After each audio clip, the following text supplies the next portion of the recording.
Selam hormatly vatandaşlar.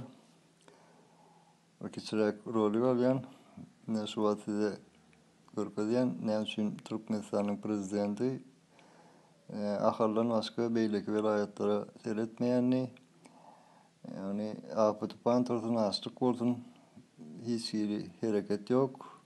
Yani şöyle internette hem medat açasan eken, benim özüm okap hayran aldım. Ne hemmenize telefon var, internetinden da şu yurtta bu işliyor.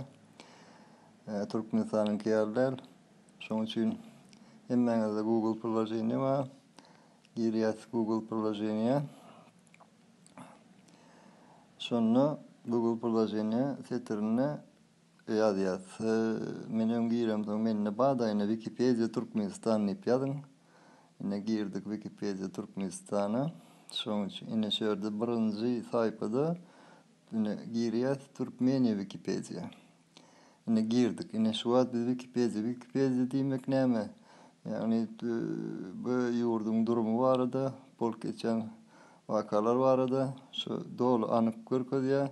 Verdi dünya Türkmenistan'ın da hem yurdun nemeti var. Yani bir de Türkmenistan gerek.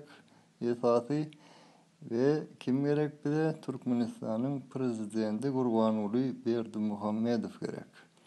Doğru değil mi? Yine prezident Gurbanguly Berdimuhamedov. Yine sonra giriyat. Yine giremiz son şöyle çık yani. Berde bur yenileri izahatları, ordinleri, bolu izahatları var. Yine esası bir de yine benim girem son.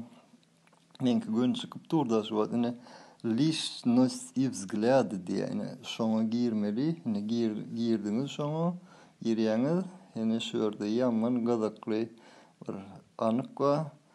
Hemmenizi görmenizi dileyen, hayiş ediyen. Bakın seyrettiğinde şöyle Amerikan bir diplomatı bolun gepleşiği Bolu'da Türkmenistan'ın prezidenti Gurbanguly Berdimuhamedov bilen diye şöyle sonundan şu diplomat bir Wikileaks tip bir idare var. Sonra interview veriptir da. Mesela men solay diye men Gurbanguly bilen gepleşemde Gurbanguly bana näme diýipdir, ne okuyan dedi. Orçça sonundan Türkmençe tercüme edelim.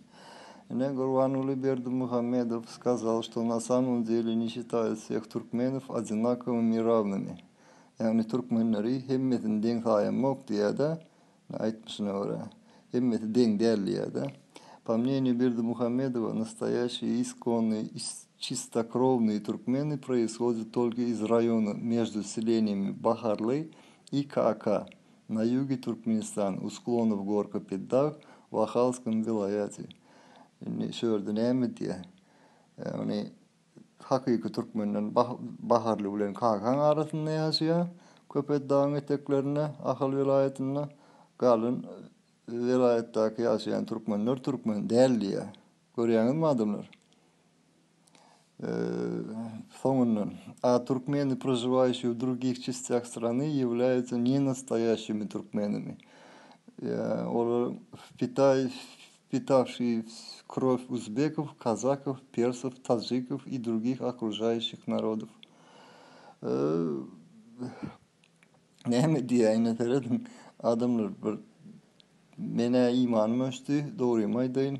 Yani Balkan, Mari, Leva, Daşoğul. Bunu aytmışına göre biz Türkmenler bizim kanımızda Özbek kan var, Kazak kan var, Pers, Tacik ve başka toğrumuzdaki yurttan kanlar aylanıyor diye de. İyi var akla gelmeyecek zat.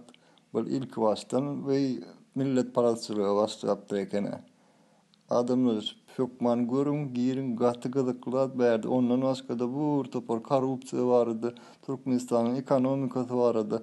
Yani bizim yurdumuz bu haramda sorup, en sonki setirlere, en sonki nemelere yetirip, yine şöyle internet ve dünya belli ulum şöyle hem de anıp görküyor. Ya bu nehil adam dığını, nehil millet paradığını. Yani hem de anıp girin, görün, sağ olun, Tanrı arkasın, sağlıkta görüşelim.